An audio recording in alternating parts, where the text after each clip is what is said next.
Creativity isn't just for artists, it's a skill that helps shape how we solve problems, how we communicate, and how we see the world. The more creative we are, the more original ideas we generate, the more adaptable we become, and the more fulfilling our experiences feel. Creativity is a skill, and just like any other skill, it grows when we exercise it, and one of the best ways to do that is through hobbies. Welcome back to the It Girl Playbook. This is Hobbies with Benefits, and today we'll be exploring hobbies that will make you more creative. Before we get started, I want to thank Craftsy for sponsoring today's video. Craftsy is an online community where members can find over 2,000 classes in all different categories to connect and improve on shared hobbies or even discover new ones. With the new year coming up, if becoming more creative, having more hobbies, or learning new skills is one of your New Year resolutions, take advantage of what Craftsy has to offer. You get to learn directly from experts with classes taught by experienced, award-winning instructors who share their professional techniques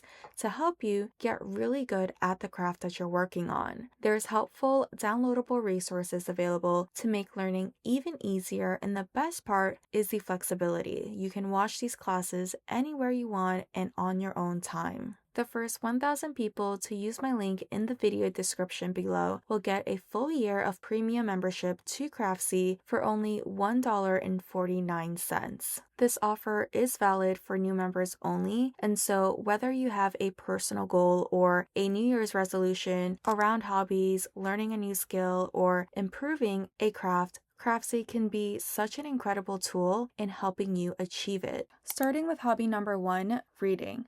My entire bookshelf is full of self-help, nonfiction books because I felt like I always had to be learning something to be productive, but I failed to realize how productive fiction books and other genres can be in building creativity. Fiction forces you to imagine. It builds empathy, world building, and emotional intelligence because you're not just following a plot, you're inhabiting a new mind, experiencing new culture and new logic. You learn to see things differently, and that trains the very muscle behind every creative idea. When your brain absorbs a wide variety of voices, genres, and experiences from the different stories and characters that you follow, you start building that ability to form these unexpected connections, and that's when creativity begins, not from the constant self-improvement, but through the cross-pollination of all these different reference points that you have. The more diverse your inputs, the more original your outputs. Hobby number 2 is creative writing. This channel is my outlet for writing, but most of it revolves around research, summarizing what I've learned or what I am learning. And I love that. It's analytical, it's purposeful, and it scratches that productivity itch. But when everything becomes research heavy, it can feel like creativity has to pass through some sort of a filter first. And so if you journal a lot or do a lot of research writing, you probably feel the same way. And so lately, I've been giving myself space to write just for fun, projects that don't need to prove a point or teach a specific lesson. Because when there's no pressure to sound smart or even factual, ideas start to become more fun and more creative. For you, this could be in the form of writing a novel or creating poems. I remember when I was younger, I was literally writing Wattpad stories and I had the time of my life. These are all different forms of creative writing that helps you reconnect with that creativity that's driven by curiosity rather than productivity. Hobby number 3 is traveling. Sometimes we run out of creative ideas simply because we're circling the same mental neighborhood. We're seeing, thinking, and feeling within the limits of what we already know. And travel helps to break that loop. When you step into a new environment physically, whether it's a different country or just a new part of your own city, you start to expose your senses to new sounds, colors, smells, and maybe even the way people interact. All of it becomes new data for your mind to play with. Every culture carries its own way of life, values, and even aesthetics, and by observing them, you're collecting new creative languages, new ways to see beauty, to solve problems, to tell stories, or even different ways to express emotions. Even small adventures like taking a different route home, eating somewhere that is unfamiliar to you, or people watching in a new setting, these can all refresh that creative part of your brain that having a routine over time tends to dull. The next hobby is cooking.